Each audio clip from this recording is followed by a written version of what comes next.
Okay.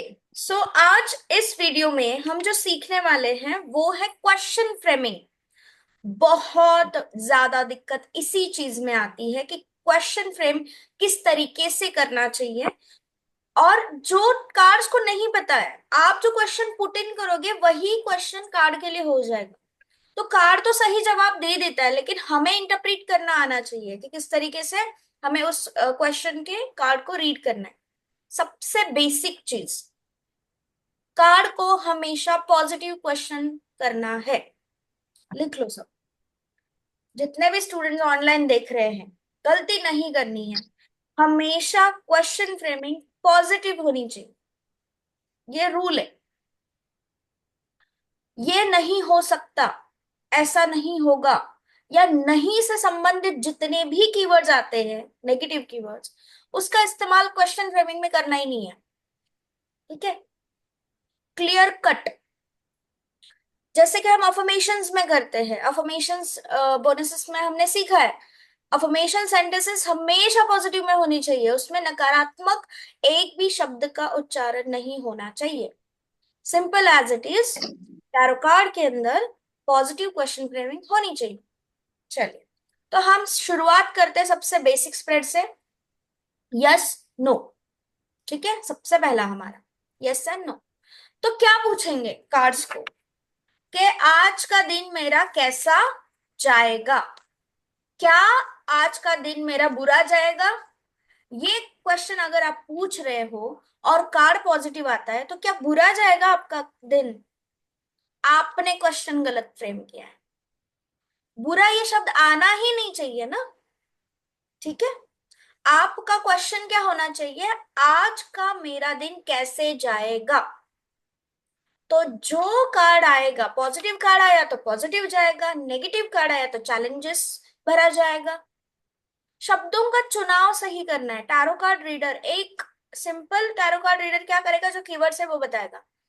लेकिन एक अच्छा टैरो कार्ड रीडर आपको सही शब्दों का चुनाव करते हुए, वोकैबुलरी, सही शब्दों का चुनाव करते हुए रीडिंग देगा। तो वही बनना है हमें। ओके, सबसे पहला यस नो कार्ड। आज का मेरे क्लाइंट का दिन, अब मैं क्लाइंट ओरिएंटेड कर रही हूँ, ठीक है, अब खुद के लिए, खुद के गाइडेंस के लिए नहीं कर रही हूँ, क्योंकि क्वेश्चन फ्रेमिंग क्लाइंट के लिए सही होनी चाहिए। अपने लिए तो होनी ही चाहिए, लेकिन क्लाइंट के लिए सही होनी चाहिए। क्या आज का दिन मेरा कैसे जाएगा? आज का दिन मेरा कैसे जाएगा? ठीक है, शफल किया। अब ये मैं शॉर्टकट इस्तेमाल कर रही हूँ कि फर्स्ट कार्ड ही उठा रही हूँ, आपको स्प्रेड करना है। ठीक है, पेज ऑफ वॉन्ट्स का कार्ड। ठीक है, तो अब पेज ऑफ वॉन्ट्स का कार्ड आया। अब ये कार्ड क्या है? यस है या नो है? किस तरीके का कार्ड है? May be yes. बिटवीन का कार्ड है। वैसे तो यस का कार्ड है, लेकिन ये बिटवीन का कार्ड है। ये कोई कार्य कर नहीं रहा है, कार्य करने के बारे में सोच रहा है, डिसीजन लेने के बारे में सोच रहा है। नंबर क्या है? 2 नंबर, 11 नंबर। यानी ये सोच में है, आज का दिन मेरा कैसे जाएगा, सोच विचार में जाएगा। आज का दिन आपका सोच विचार में जाएगा। ज्यादातर आपकी सोच होगी आपके करियर से संबंधित, आपके रिस्पॉन्सिबिलिटी से संबंधित, आपके कर्तव्यों के संबंधित। लेकिन आपकी ऊर्जा क्या रहेगी? देखो इस पेज का एज क्या है। तो आपको कोई भी इंसान, जो क्लाइंट है आपका, उसकी उम्र क्या होगी आज के दिन की? सोच कौन सी होगी? यंग। ठीक है, एक नवयुवक की तरह उसकी सोच होगी, अपने लिए या अपने आसपास के लोगों के लिए। आशावादी रहेगा ये इंसान, ऊपर की तरफ देख रहा है, हाथ में लकड़ी है, लकड़ी के ऊपर भी ग्रोथ है, आशावादी रहेगा। लेकिन ये सारी चीजें होने के बावजूद इनको लोग बहला फुसला सकते हैं। क्यों? क्योंकि जो कार्ड है उसके ऊपर क्या है? छिपकलियां है। ठीक है, उनके कपड़ों के ऊपर छिपकली ब्लैक कलर में है। क्या दर्शाती है? नेगेटिव इन्फ्लुएंस को दर्शाती है। यानी कि इनको इन्फ्लुएंस किया जा सकता है। ये जो भी कार्य करने के बारे में सोच रहे हैं, जो भी डिसीजन लेने के बारे में सोच रहे हैं, उसके ऊपर लोग टिप्पणी करेंगे। तो आपको लोगों की नहीं सुननी, आपको किसकी सुननी है? पीछे कौन है? देखो पिरामिड्स है। पिरामिड्स किसको रिप्रेजेंट करते हैं? एंजेस्टर्स को, सुप्रीम हायर एनर्जी को, और सीक्रेटिव वर्क को। पिरामिड के अंदर जो काम होता था आज तक पता चल रहा है? उसके ऊपर रिसर्च ही चल रहा है, राइट। यानी सिक्रेटिव मोड पे आपको अपने डिसीजंस लेने हैं। आपको बातचीत अपने इनर कोर से, नंबर 2 है conscious subconscious mind, subconscious mind, right. Moon यानी फेमिनिन एनर्जी। तो देखो एक कार्ड के अंदर आज का दिन कैसे जाएगा, किस तरीके से, हमने कितनी सारी बातें की, और भी बहुत सारी बातें हो सकती है, लेकिन कैसे जाएगा उलझन भरा थोड़ा सा जाते हुए मुझे नजर आ रहा है। लेकिन आप डिसीजन ओरिएंटेड कुछ ना कुछ ठान लोगे आज, और जो भी ठान लोगे वो करने की हिम्मत, वो ताकत, वो शक्ति आपके अंदर है। आपके पूर्वज कह लो, आपके सुप्रीम एनर्जी कह लो, आप जिससे भी मानते हैं, एंजल, यूनिवर्स, इष्ट देवी देव, कुल देव देव, जिसको भी मानते हैं, वो आपके साथ है। वो आपको प्रेरणा दे रहे हैं। उस प्रेरणा को आपको समझना है। कितना सिंपल हुआ।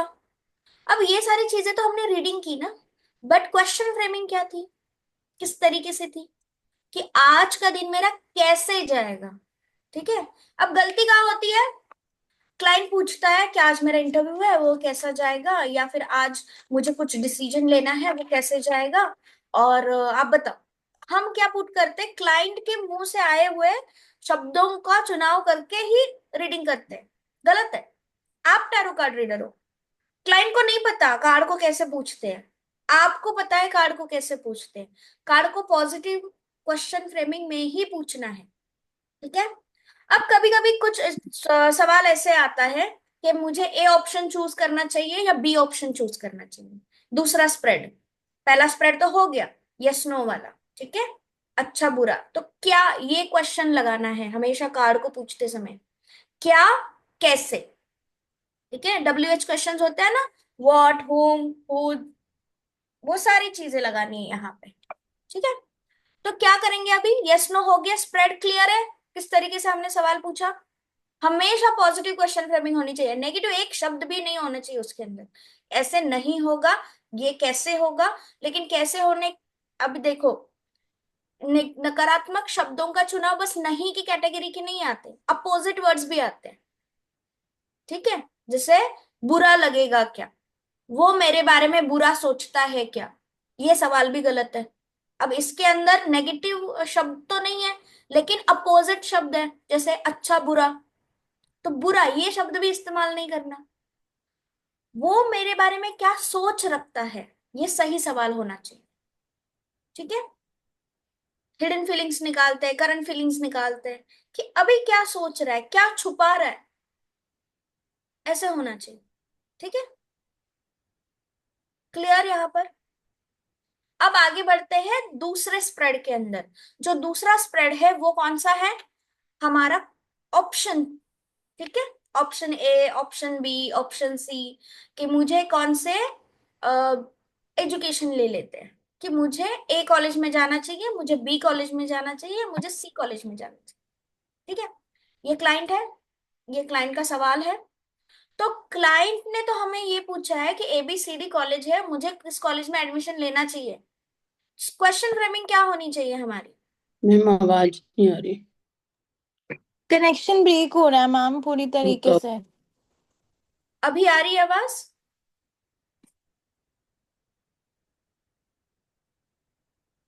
मैम ऑप्शंस वाला। ओके। तो अब जो हम सीख रहे हैं वो है दूसरा स्प्रेड। दूसरा स्प्रेड कौन सा होता है बेसिक्स में, ऑप्शन। ठीक है। Option A, option B, option C. तो हमारा हाइपोथेटिकल एक क्लाइंट है, वो कौन है, एक स्टूडेंट है जो जानना चाहता है कि मुझे ए कॉलेज में जाना चाहिए, बी या सी। तो वो आने के बाद हमें क्या बताएगा, अपना नाम बताएगा, कॉलेज का नाम बताएगा, उसको जिस कॉलेज में ज्यादा इंटरेस्ट है वो बताएगा। ठीक है। तो हम क्या करेंगे, कार्ड लेंगे और बोलेंगे option A, option B, option C, जो मेजर अरकाना कार्ड आएगा वो आपका कॉलेज है। गलत। ठीक है। क्वेश्चन फ्रेमिंग क्या होनी चाहिए, देखो कॉलेज में एडमिशन लेना इसका मतलब क्या है, वो अपने जीवन का सबसे बड़ा डिसीजन लेने जा रहा है, जिससे उसके फाइनेंसेस, उसका करियर बनेगा। राइट। तो हमें क्वेश्चन पूछते समय ये पूछना चाहिए कार्ड को, ये जो मेरा क्लाइंट है, क्या ऑप्शन ए नाम का जो कॉलेज है उसके अंदर उसे जो शिक्षा प्राप्त होगी उससे उसका जीवन सहज रहेगा?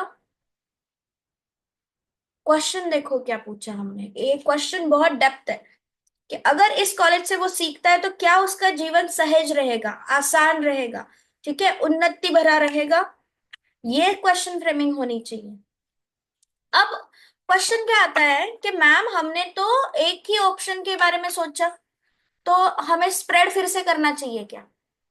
जैसे कि 78 कार्ड्स ही होने चाहिए क्वेश्चन फ्रेमिंग करते समय, तो हमने क्वेश्चन फ्रेमिंग एक क्वेश्चन के लिए किया, ऑप्शन ए, ऑप्शन ए का एक कार्ड निकाला, तो क्या हमें इस डेक से फिर से शफल करके निकालना चाहिए कुछ ऑप्शन बी? तो क्या ये गलत हुआ? ये क्वेश्चन ज्यादातर दिमाग में आता है कि 77 कार्ड्स हो गए ना, अब 78 कार्ड्स नहीं है ये, तो अगर मैं ऑप्शन बी को बोलूंगी तो ऑप्शन बी का एक कार्ड निकलेगा, तो फिर 76 कार्ड रह गए, फिर ऑप्शन सी का कार्ड निकलेगा। फिर ये कंफ्यूजन होता है कि हमें कैसे निकालने चाहिए ऑप्शन कार्ड्स। यस नो के लिए तो एक ही कार्ड निकालते हैं ना, लेकिन ऑप्शन कार्ड्स में ऐसा नहीं है। तो सबसे फर्स्ट कमांड आपकी क्या होनी चाहिए क्लाइंट के लिए कि ये जो XYZ आपका क्लाइंट है, इस क्लाइंट का नाम, डेट ऑफ बर्थ, इनकी एनर्जी, करंट एनर्जी जो भी है, इनके सोच विचार, इनर आउटर सब जो ये हमें बता भी नहीं रहे, ठीक है, क्लाइंट ने हमें कुछ बताया भी नहीं है, वो सारी ऊर्जाएं जब आप शफल कर रहे हो तो आपको डेक में लेनी है, ठीक है। तो आपका पहला क्या क्वेश्चन फ्रेमिंग होना चाहिए, ये जो ए क्लाइंट है मेरा, इस ए क्लाइंट के इस ए क्लाइंट को टैरो कार्ड से जानकारी प्राप्त करनी है कि इनके जीवन में 3 कॉलेजेस है, इन 3 कॉलेजेस में से उनके लिए सबसे बेहतरीन कॉलेज कौन सा रहेगा जहां पे उनको अच्छी शिक्षा प्राप्त होगी और उनका फ्यूचर सिक्योर रहेगा, ठीक है। तो इस तरीके से ये मैंने पहला क्वेश्चन डाला, तो कार्ड को मैंने क्वेश्चन डाला या इंफॉर्मेशन? इंफॉर्मेशन। कार्ड को क्या दी मैंने? इंफॉर्मेशन। अब जब ये सारी इंफॉर्मेशन मैंने कार्ड में पुट की है तब मैं ऑप्शंस निकाल सकती हूँ, क्योंकि मैंने ऑलरेडी बोल दिया ना 3 ऑप्शंस है, तो जो अब कार्ड्स आएंगे वो 3 कार्ड्स में निकाल सकती हूँ। तो मेरे एक लाइन के जीवन में जो 3 कॉलेजेस है, चलिए देख लेते हैं कि क्या है। ऑप्शन ए कॉलेज की ऊर्जा हमारे क्लाइंट के लिए, जो कि क्या उनको, अब देखो शुरुआत कैसे की मैंने क्वेश्चन फ्रेमिंग की, क्या, ठीक है, क्या मेरे क्लाइंट को ऑप्शन ए के कॉलेज का चुनाव करना चाहिए? पहला कार्ड निकला। ऑप्शन बी कॉलेज जो है, क्या मेरे क्लाइंट को ऑप्शन बी के कॉलेज का चुनाव करना चाहिए? सेकंड कार्ड निकला। क्या मेरे क्लाइंट को ऑप्शन सी के कॉलेज का चुनाव करना चाहिए? थर्ड कार्ड निकला, ठीक है। अब देखो ऑप्शन ए क्या आया, the empress, major arcana card, बहुत ही बेहतरीन कार्ड है, कार्ड क्रिएटिविटी को बताता है, ठीक है। ये कार्ड एक, ये उस दौर का कार्ड है, आई कैन से उस वक्त का कार्ड है जहां पे सृजन होता है, सृजन, ठीक है, सृजन, सृष्टि का सृजन कह लो, इंसान का सृजन कह लो, भ्रूण कह लो, तो वो होता है ये कार्ड, यानी कि नींव, शुरुआत, क्रिएशन की शुरुआत, ये कार्ड होता है। ऑप्शन ए आया, तो अभी हमने बोल दिया कि ऑप्शन ए बहुत ही बेहतरीन है? नहीं, पहले देखो तीनों कार्ड्स देखो, ठीक है। ऑप्शन बी स्ट्रेंथ का कार्ड, देखो कितना खूबसूरत कार्ड है ऑप्शन बी, कि ये इंसान, ये जो पावर है इस पावर को हील कर रहा है, राइट। लायन पावर होता है, लायन डरा हुआ है, लायन डरा हुआ है, अगर हम इसको लायन को समाज कहें तो समाज में जो दिक्कतें होंगी उन दिक्कतों को सही करने का इस इंसान के अंदर पावर आ जाएगा अगर ये बी ऑप्शन का चुनाव करता है, ठीक है। अब देखते हैं ऑप्शन सी क्या है। हर्मिट का कार्ड, खोया रहेगा, लॉस्ट रहेगा, समझ में नहीं आएगा कि कौन सा रास्ता मेरे लिए सही है, कौन सा रास्ता मेरे लिए मुझे चुनना चाहिए, ठीक है। अब ये तो क्लियर कट है कि तीनों के तीनों कार्ड मेजर अरकाना कार्ड आ गए, ठीक है। अब 2 कार्ड ज्यादा पॉजिटिव है, अगर तीनों में हम देखें तो 2 कार्ड ज्यादा पॉजिटिव है, अब इन 2 में चुनाव करना है, और इन दो को जरा गौर से देखोगे तो कलर कॉम्बिनेशन भी सेम ही है, राइट, नेचर सेम ही है, female energy feminine energy same ही है। अब आपको क्लाइंट की डिमांड देखनी है, वो कौन बनना चाहता है, उसके अंदर क्या खूबियां है। दोनों दोनों में तो एडमिशन नहीं ले सकता। अब देखो, अगर वो आईटी सेक्टर के बारे में पूछ रहा है, या कॉलेज आईटी है, या फिर कॉलेज कोई आर्ट कॉलेज है, ठीक है, क्रिएशन क्रिएटिविटी एआई कहाँ पे आएगा, एम्प्रेस में आएगा। ठीक है, सोचो समझो जानो कि कुछ क्रिएट करना है, नया कुछ क्रिएट करना है, तो एम्प्रेस का कार्ड सबसे बेहतरीन है, तो ऑप्शन ए उनके लिए सही रहेगा। लेकिन क्लाइंट जो है वो सोच रहा है कि मुझे इलेक्ट्रॉनिक्स एरोनॉटिक्स मैकेनिक्स, या फिर कुछ ऐसा जो ऑलरेडी बिगड़ा हुआ बना हुआ है और बिगड़ा हुआ है, रिपेयर, ठीक है, जिसको सही करना है, तो स्ट्रेंथ का कार्ड से जो ऑलरेडी एग्जिस्ट करता है लेकिन उसमें कुछ दिक्कत आ गई है और ये इंसान इसको सही कर रहा है, राइट। तो इसमें आएगी क्लाइंट की डिमांड, उसका उसका इंटरेस्ट कहाँ है, अब वो ही कंफ्यूजन में है। ठीक है, अब ये भी केस हो सकती है कि क्लाइंट को पता ही नहीं है कि मुझे मैकेनिक में जाना चाहिए या मुझे जाना चाहिए आईटी में, ठीक है, क्रिएशन या आर्टिस्टिक में, थोड़ा टोटल डिफरेंस हो सकता है कि मुझे इंजीनियरिंग करनी चाहिए या मुझे एक्टिंग करनी चाहिए, ये भी हो सकता है। ठीक है, तो इंजीनियरिंग ये आ गई, ये एक्टिंग आ गई, ठीक है, दोनों कार्ड सही है। तो अब आप भी confuse, right, as tarot card reader. तो आपको क्या करना है, उनकी डेट ऑफ बर्थ को चुनना है। डेट ऑफ बर्थ से नंबर 3 का कार्ड, क्या नंबर 3 उनके लिए सही है, उनके लिए वो नंबर 3 जो है क्या फ्रेंडली है, ये चेक करना है। ठीक है, डेस्टिनी चेक करनी है, डेस्टिनी से नंबर 3 क्या फ्रेंडली है क्या, वो चेक करना है।